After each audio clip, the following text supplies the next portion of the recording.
A.J. Brown, the Philadelphia Eagles, always, not just some ways, not just halfways, always in the middle of something, seemingly. Still able to win, still able to put a great product on the field, but there's always some sort of drama. It is taking its next step. A.J. Brown was interviewed about maybe the state of his ability currently at his locker. What would you say to, there's some speculation out there that you are not the same player you want to be. What would you say to those people? I guess Saquon ain't the same player either then. All right. But I don't got no comment about that. I don't care about that. You obviously don't believe it. Y'all don't believe that. I didn't say it. Okay. Okay, so, that was a quick response. He's thought of that. He's been seeing it. He's been seeing it like AJ actually just trash now. Like AJ Brown, he's old news. This guy's washed. He's seeing that. And he goes, so I'm just because I'm not having the same year I had last year, I'm washed. In his mind, he goes, let's start looking at some other people here. Saquon, how's he doing this year? Worse than last year? Okay, so is he washed? Sweet. This guy just walks right into his trap. Hey, I read a couple tweets saying that maybe you're washed. Boom, response that he wasn't able to put on X right to this guy. Saquon washed? Thanks. Shut up. Next question. Let's move along here. What are we even talking about? AJ is an incredible talent. A.J. Brown's a game changer, a game wrecker. Right now, it does feel like, man, and I guess not right now, it has felt for some time now that maybe he doesn't love what's going on over there, A.J. What is the answer to this, and how do you feel about Coach Sirianni seemingly always having to juggle, relationships and drama at seemingly every single turn? Yeah, I mean, think about when you think of an NFL football team, all the different personalities, everything you got to figure out as a head coach. Sirianni has a lot on his plate, and I understand A.J. Brown being frustrated by that question, wouldn't you? I get it. Yes. If someone asks you that question, like, hey, I don't know if you watch every single rep, buddy. Like, even if they're not getting me the ball, I'm still getting open. I'm still able to do things and play like I can. Just my numbers might not be there. Now, I don't think you have to pull Saquon into it. I understand, you're frustrated, but then he said, I got no comment on that after you make a comment that is going to go around, probably. You want to go talk about 2-6? Go ahead and ask him. Yeah. Hey, you washed, dude? Our offense sucks this year. Are you bad? All right. No other comments, basically, is what A.J. How's it going to fix it, though? How do we fix this? Like, obviously, if he gets 10 balls for 120 and 2 touchdowns in the next 5 games, it's a little bit different. 2 weeks ago, he kind of had that game, and it's still. Yeah, Sirianni's doing him and Dahn are doing some great work behind the scenes, I guess, probably just trying to keep this thing under wraps a little bit. I don't know. Well, last year, remember, it was a big conversation about the wide receivers not getting the ball. Like, hey, because Saquon Barkley kind of led the team through it all. Their run game and their offensive line was everything for that Philadelphia Eagles team. And then having Devontae and A.J. Brown as weapons over the top was certainly a nice added bonus to have 2 number ones that you can throw with whenever they have to stack the box. And they did all that. It was awesome to watch last year. Kelly Moe leaves, but they had an awesome offense last year. And then they come into this year, and they were still mad.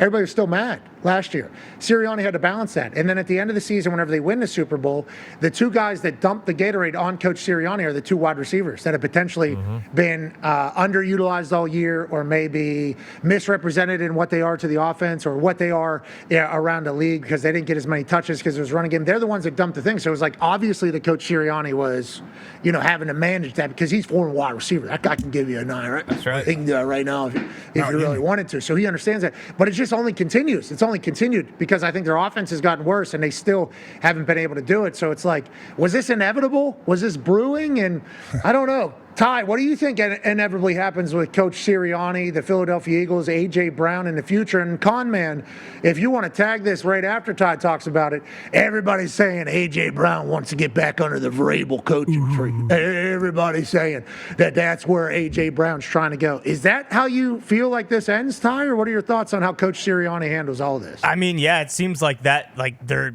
Howie Roseman said at the trade deadline, like, hey, you don't trade away a guy like that when you're trying to win a Super Bowl, but it doesn't seem, and just based on what we do on Mondays with Overreaction Monday, like, I don't see a whole lot of people.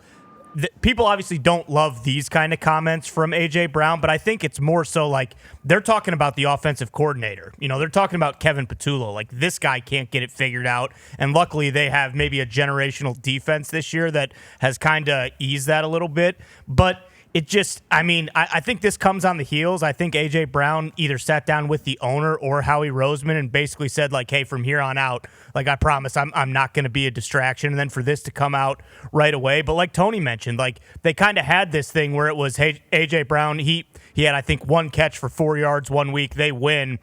And it gets really loud. And then the next week they come out and he has 10 catches in the first quarter, you know, so but it's like at this point, you know, they're still trying to win a Super Bowl. Like, and for Sirianni, I'm sure it's just like, this is Groundhog's Day. Like, we're 8-2 right now, and this is all people want to talk about. Am I ever going to have the opportunity where I can just walk in and be like, hey, you know what? We're pretty good. Like, I understand you guys are unbelievable players, but like, we really don't need to bitch about anything. Every single game we play, like, we should win if we do what we're supposed to do. But yeah, it just, at this point, it's a story every single week, no matter what happens. So it's impossible to imagine that he's gonna all of a sudden next week just be like, you know what?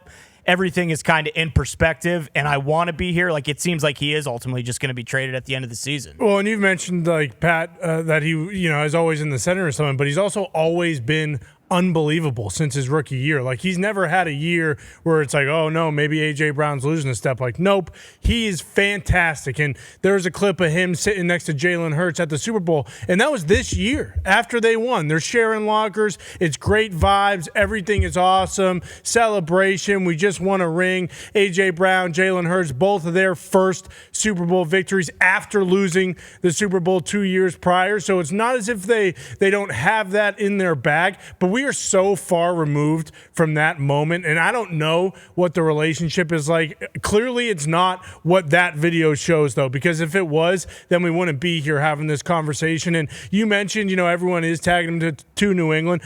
Throw myself in that. I am also saying welcome to New England, buddy. You're going to love being a New England Patriot. But that's the thing. Look at the Patriots and Stephon Diggs. The whole entire conversation around Stephon Diggs for a long time, especially after he left the Bills, was diva. This guy only cares about how, you know, he wants his balls. He wants his touchdowns, pause, as they say, his touchdowns, all those things. But at the same time, there is some sort of transparency in the building between coaches, McDaniel, Drake May, and Stephon Diggs that clearly isn't present with the Eagles. I don't know if they're telling him, you know, one thing, like he's going to get 10 passes in the first half every single game, and then that's not happening. But there is some sort of lack of communication, at least outside looking in, that it feels like. I don't know if it's lack of communication. I assume there is communication coming from Sirianni. I think there's something that happened. I saw a tweet that was going around too, and I don't know if that's necessarily it, but it does feel, and I think I saw Deshaun Jackson talking about it maybe on either his podcast or, who was he with? He was with former running back from Miami. Clinton Portis, I think. That's right. Portis. Clinton Portis. Clinton Portis.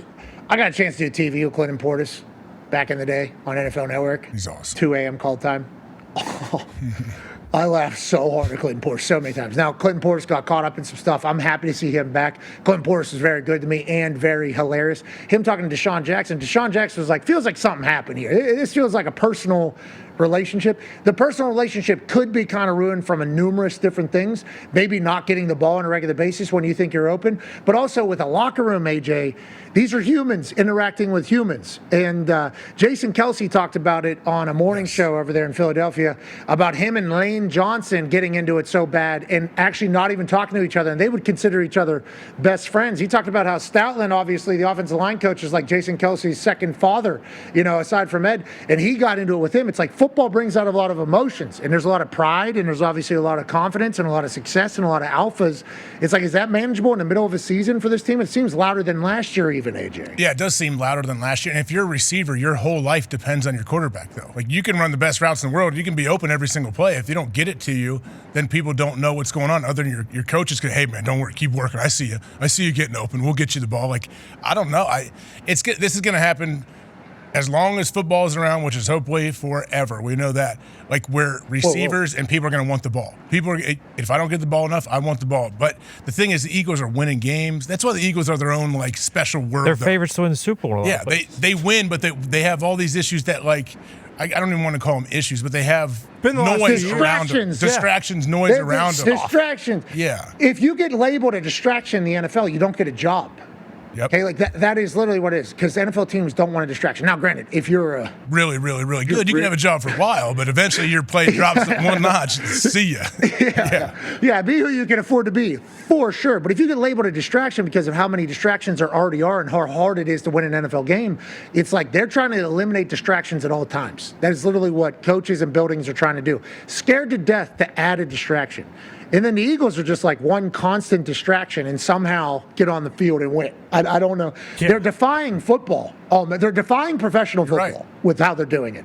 Because it's the teams that win are all locked in. I mean, the Patriots, their dynasty, the most you're going to hear out of any of them is, we got to get better on first down, second down, third down, and fourth down. How'd you play today? Good. Team played really good. We can obviously get better. Okay, that's all you heard out of them. Yeah. Did you talk to the media? No. Do you do any events? No. Do you do any of this? No. Just locked in because it's hard to win. So you're going to kind of do your thing. Now, certainly some things we've learned about were happening in that dynasty that could be considered a pretty big distraction. Pretty big, probably the biggest, maybe biggest ever. Maybe biggest ever distraction happening at the same time as playing up there. But it was like super locked in. Kansas City Chiefs, like, hey, tucking our jerseys in, we're doing this, super locked in. Philadelphia Eagles, it's like drama everywhere. Oh, yeah. At every turn, even with the fans.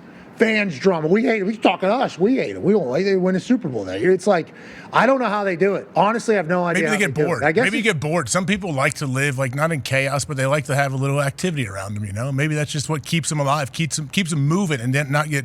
Yeah, it might just be boring if they went about their business and there's never any noise around them. maybe they need distractions so that they're not fully engulfed, so it's like, we need some other stuff to kind of keep us fresh so we can continue to kind of do our thing here. Sunday play game, we win. Yes, we did. How's it going? Let's ask the team. Oh, boy. Yeah, we won, I guess, but boy. Imagine geez, we Sirianni didn't look after like a game. Like, he wins the game, and he's like, for like 2 seconds, like, yes. Whew. And then their PR guy comes in and lets them know what the headlines are, what they're talking about, what players may have just said at their locker 5 minutes ago. When did he say that? He said it while he's walking off the field to a fan, Right. camera. That thing's out right now already. Can I get 5 minutes Sirianni of just happiness after a win, possibly? Goes out to his press conference. I'm tired of talking about this. They don't all want to kill each other. I know what he said. I know we just won, but geez Louise, we're trying to get the next week. This is a long season. We just won a Super Bowl.